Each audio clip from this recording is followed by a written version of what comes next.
दोस्तों, सही कहा जाता है राजनीति में वक्त से बड़ा कोई खिलाड़ी नहीं होता। बिहार में जिस राजनीतिक बदलाव की चर्चा काफी समय से हो रही थी, खासकर विधानसभा चुनाव के बाद, अब वो बदलाव सच में दिखाई देने लगा। पहली बार ऐसा हुआ कि भारतीय जनता पार्टी को बिहार में मुख्यमंत्री बनाने का मौका मिला और अब राज्य के मुख्यमंत्री सम्राट चौधरी बने। अब अगर सम्राट चौधरी की बात करें तो यह समझना जरूरी है कि वो शुरुआत से भाजपा के नेता नहीं रहे और ना ही उनका सीधा संबंध राष्ट्रीय स्वयंसेवक संघ से रहा। वो पहले राष्ट्रीय जनता दल में रहे, फिर जनता दल यूनाइटेड में गए और बाद में भाजपा में शामिल हुए। लेकिन पिछले 2-3 सालों में भाजपा ने जिस तरह से उन्हें आगे बढ़ाया, उससे साफ संकेत मिल गया कि पार्टी उन्हें बिहार में अपना बड़ा चेहरा बनाना चाहती है। पहले उन्हें प्रदेश अध्यक्ष बनाया गया, फिर सरकार बनी तो डिप्टी सीएम बनाया गया, दूसरी बार भी डिप्टी सीएम बने और इस बार उन्हें गृह मंत्रालय भी दिया गया।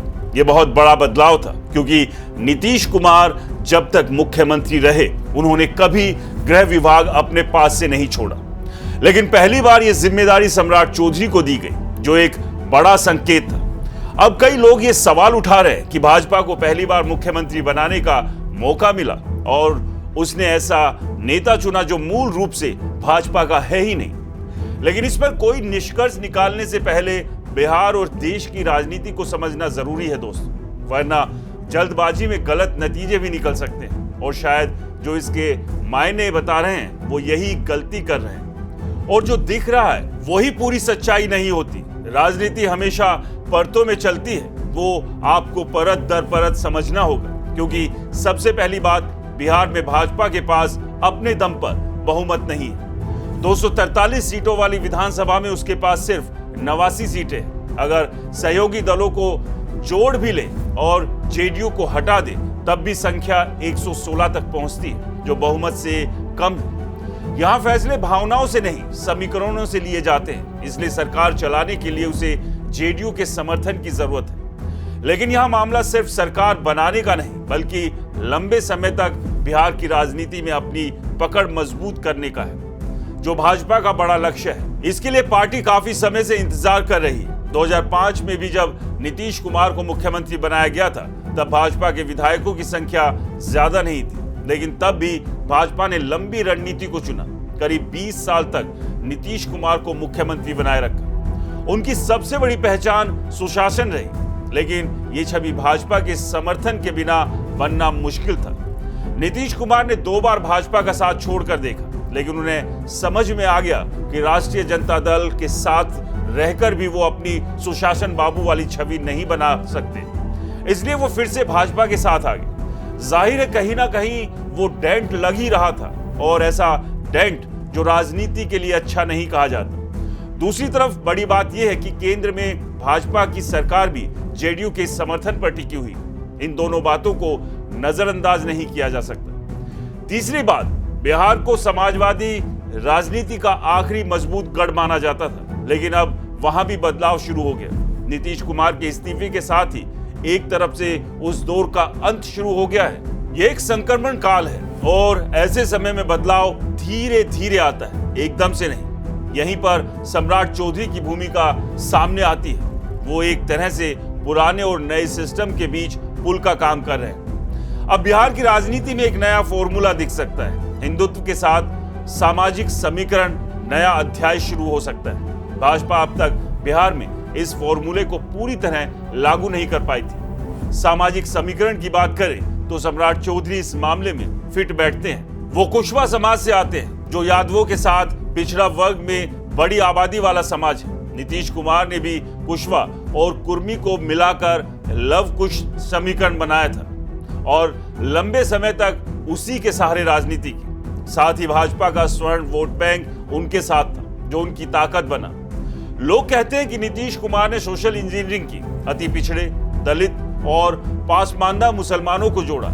लेकिन अगर भाजपा का कोर वोटर यानी स्वर्ण वर्ग उनके साथ नहीं होता तो ये रणनीति पूरी तरह काम नहीं करती। इसलिए भाजपा और जेडीयू दोनों एक दूसरे पर निर्भर रहे। भाजपा को पता था कि अगर वो नीतीश का साथ छोड़ देती है तो राष्ट्रीय जनता दल को रोकना मुश्किल हो जाएगा। अब जो बदलाव हुआ उसे भाजपा बहुत धीरे और नियंत्रित तरीके से कर रही। यही वजह है कि मुख्यमंत्री पद की शपथ का कार्यक्रम भी बहुत साधारण रखा गया। पहली बार भाजपा का मुख्यमंत्री बन रहा है, लेकिन ना तो प्रधानमंत्री नरेंद्र मोदी पहुंचे और ना ही गृह मंत्री अमित शाह दिखाई दी। ना कोई बड़ा जश्न, ना गांधी मैदान जैसा बड़ा आयोजन शपथ ग्रहण राजभवन में हुआ।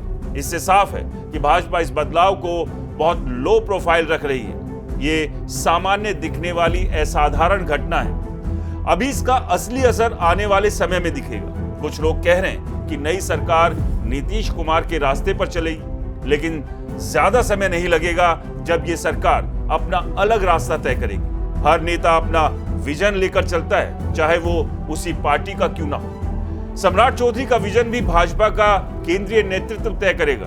वही तय करेगा कि बिहार की राजनीति को किस दिशा में ले जाना है। इसलिए कहा जा सकता है कि सम्राट चौधरी भाजपा का वर्तमान है, लेकिन जरूरी नहीं कि वो भविष्य भी हो।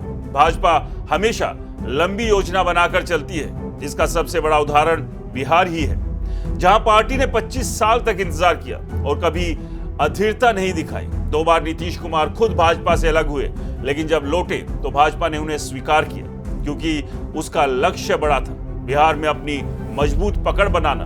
और ये भी समझना जरूरी है कि बिहार की राजनीति सिर्फ जाति या सिर्फ हिंदुत्व से नहीं चलती, दोनों का संतुलन जरूरी है। ऐसा ही एक उदाहरण उत्तर प्रदेश में देखने को मिला था, जब 1991 में कल्याण सिंह को मुख्यमंत्री बनाया गया। उस समय पार्टी में यह चर्चा थी कि अटल बिहारी वाजपेयी को मुख्यमंत्री बनाया जाए, लेकिन अंत में फैसला कल्याण सिंह के पक्ष में गया, क्योंकि वो पिछड़े वर्ग से आते थे और हिंदुत्व की राजनीति से जुड़े थे। यही कॉम्बिनेशन आगे चलकर सफल साबित हुआ। 2014 और 2017 में भी भाजपा ने यही रणनीति अपनाई। हिंदुत्व और सामाजिक समीकरण का मेल दिखा।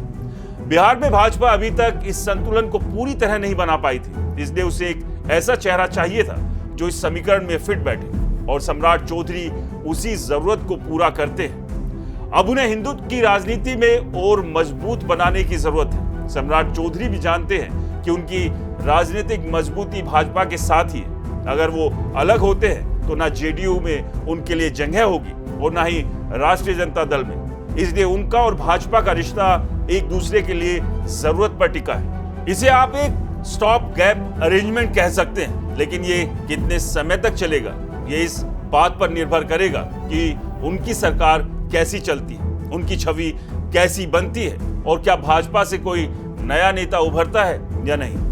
भाजपा को भी ये भी पता है कि सम्राट चौधरी नीतीश कुमार जैसे नहीं, जिन्हें हटाना मुश्किल हो। इस समय के हिसाब से वो भाजपा की रणनीति में फिट बैठते हैं। लोग उनके बारे में अलग अलग बातें करते हैं, लेकिन बिहार में ऐसा कौन सा नेता है जिसके बारे में आलोचना ना होती हो। इसलिए कहा जा सकता है कि भाजपा ने यह फैसला काफी सोच समझ कर लिया। मौजूदा हालात में उसके पास इससे बेहतर विकल्प नहीं था। वो किसी और को भी मुख्यमंत्री बना सकती थी, लेकिन सवाल यह था कि क्या जेडीयू और नीतीश कुमार उसे स्वीकार करते। इस समय भाजपा कोई ऐसा संदेश नहीं देना चाहती कि वो नीतीश कुमार की उपेक्षा कर रही है। भाजपा का लंबा लक्ष्य ये लगता है कि वो जेडीयू को अपने अंदर समाहित कर ले और बिहार में अपना वर्चस्व स्थापित करे। अब ये सफल होगा या नहीं, ये भविष्य की बात है, लेकिन अगर भाजपा को बिहार में मजबूत बनना है तो उसे इसी रास्ते पर चलना होगा। ये रास्ता आसान नहीं है, बहुत सावधानी और धैर्य की जरूरत है। अगर भाजपा इसमें सफल होती है तो आने वाले लंबे समय तक बिहार की राजनीति में उसका दबदबा कायम हो सकता है और इसके साथ ही समाजवादी राजनीति का प्रभाव लगभग खत्म हो जाएगा। इसकी शुरुआत नीतीश कुमार के इस्तीफे से हो चुकी है। अब बिहार में कोई भी बड़ा समाजवादी नेता प्रभावी स्थिति में नहीं दिख रहा, जो है वो हाशिए पर है। इसलिए आने वाले समय में बिहार की राजनीति में बड़ा बदलाव साफ तौर पर देखने को मिलेगा। लेकिन कुछ सवाल आपके लिए छोड़े जाता हूं। दोस्तों, क्या बिहार की राजनीति सच में एक नए दौर में प्रवेश कर चुकी है, या ये सिर्फ चेहरे बदलने का खेल है? क्या सत्ता का ये बदलाव रणनीति है या मजबूरी? और सवाल तो ये भी है कि क्या नेतृत्व अपनी अलग पहचान बनाएगा? और सबसे बड़ा सवाल, क्या ये परिवर्तन स्थायी है या सिर्फ एक राजनीतिक प्रयोग? क्योंकि ऊपर के फैसले कभी कभी ताक पर ही रखे जाते हैं। जो ऊपर वालों को पसंद आता है वो जरूरी नहीं कि जनता भी पसंद करे। तो दोस्तों, दीजिए अपनी राय और फिलहाल मुझे दीजिए इजाजत। नमस्कार।